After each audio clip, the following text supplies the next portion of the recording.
Day 9 of to body building show. நண்பர்களே, இன்னைக்கான நாளில் பார்த்தீங்கன்னா நம்மளோட டெய்லி ரொட்டீன் எல்லாமே சேஞ்ச் ஆகிருக்கும்.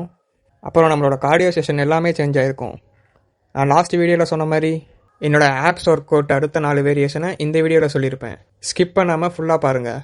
என்னோட first meal 5 egg whites 1 whole egg சாப்பிட்டு முடிச்சுட்டு என்னோட ஒர்க் டைம் முடிஞ்சதும் 1 ஹவர் கார்டியோ பண்ணி முடிச்சுட்டு ஆப்ஸ் ஒர்க் அவுட் என்னோட அடுத்த 4 variation standing cable crunches 20 reps பண்ணி முடிச்சுட்டு ரெஸ்ட் விடாமல் அதுலேயே பார்த்தீங்கன்னா சைடு கேபிள் கிரன்ச்சஸ் 20 ரெப்ஸ் பண்ணி முடிச்சுட்டு அகெயின் ரெஸ்ட் விடாமல் டிக்ளைன் பெஞ்சில் டிக்ளைன் கிரன்ச்சஸ் 20 ரெப்ஸ் பண்ணி முடிச்சுட்டு அதுலேயே ரஷ்யன் ட்விஸ்ட் 20 ரெப்ஸ் பண்ணி முடிச்சிருவேன். இது 4த்தையும் கம்ப்ளீட் பண்ணாதான் ஒரு செட் கணக்கு. இந்த மாதிரி 3 செட்ஸ் பண்ணுவேன்.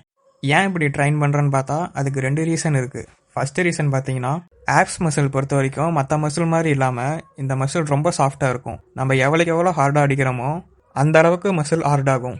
நம்மளுக்கு சீக்கிரமாகவும் ஃபேட் ரெடியூஸ் ஆகும். செகண்ட் ரீசன் பார்த்தீங்கன்னா நம்ம டைம் நல்லா சேவ் பண்ணலாம். உங்களுக்கும் என்னோட ஆப்ஸ் ரொட்டீன் வேணும்னா கமெண்டில் ஆப்ஸ்ன்னு கமெண்ட் பண்ணுங்கள். உங்களுக்கு நான் பர்சனலாக டிஎம் பண்ணுறேன். அப்போ என்னோட second meal 5 egg whites 1 whole egg சாப்பிட்டு முடிச்சுட்டு வழக்கம் போல லெக் பண்ணி முடிச்சதும் வாத்தியார்ட்டு ஒரு மெசேஜ் என்னடான்னு போய் பார்த்தா நம்மளுக்கு கார்டியோ செஷன் எல்லாத்தையும் இன்க்ரீஸ் பண்ணிட்டாரு. ஒரு நாளைக்கு மட்டும் கிட்டத்தட்ட நம்ம 3 ஹவர்ஸ் கார்டியோ பண்ணுற மாதிரி இருக்குது. சரி, நாளையிலேருந்து தான் பண்ண சொல்லுவோன்னு பார்த்தா இன்றைக்கே பண்ணுன்ட்டாரு. சரி, எவ்வளவோ பண்ணிட்டோம், இதை பண்ண மாட்டோமான்ட்டு ஒரு 20 மினிட்ஸ் எலிப்டிக்கல் பண்ணி முடிச்சுட்டு ரிமைனிங் இருக்க கார்டியோவை அப்புறம் ஜிம்முக்கு வந்து பார்த்துக்கலான்ட்டு வீட்டுக்கு வந்துட்டேன். வீட்டுக்கு வந்ததும் என்னோட மீலெல்லாம் ப்ரிப்பேர் பண்ணி வச்சுட்டு என்னோட third meal 150 gram fish 50 gram cucumber சாப்பிட்டு முடிச்சுட்டு வழக்கம் போல் ஜிம்முக்கு கிளம்பிட்டேன். ஜிம்முக்கு போனதும் வார்ம்அப்லாம் பண்ணி முடிச்சுட்டு இன்றைக்கி பார்த்தீங்கன்னா செஸ்ட்டு ஃபஸ்ட்டு வேரியேஷனாக நேரோ கிரிப் தம்பிள் ப்ரெஸ் 3 செட்ஸ் பண்ணி முடிச்சுட்டு அடுத்த இருக்கிற எல்லா வேரியேஷனும் ட்ராப் செட் பண்ணி முடிச்சுட்டு ஃபைனலாக ட்ரைசெப்பில் ஒரு 2 வேரியேஷன் பண்ணி முடிச்சதும் கையோட கார்டியோ ஒரு 40 மினிட்ஸ் பண்ணி முடிச்சிருவேன்ட்டு அதை முடிக்கிறதுக்குள்ள நாக்கு தள்ளிடுச்சு.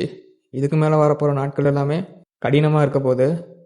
அப்புறம் நம்ம அண்ணா ஒருத்தர் வே ப்ரோட்டீன் முடிஞ்சிருச்சுன்னு தெரிஞ்சதும் நம்மளுக்கு வே ப்ரோட்டீன் அவர் வாங்கி கொடுத்தாரு.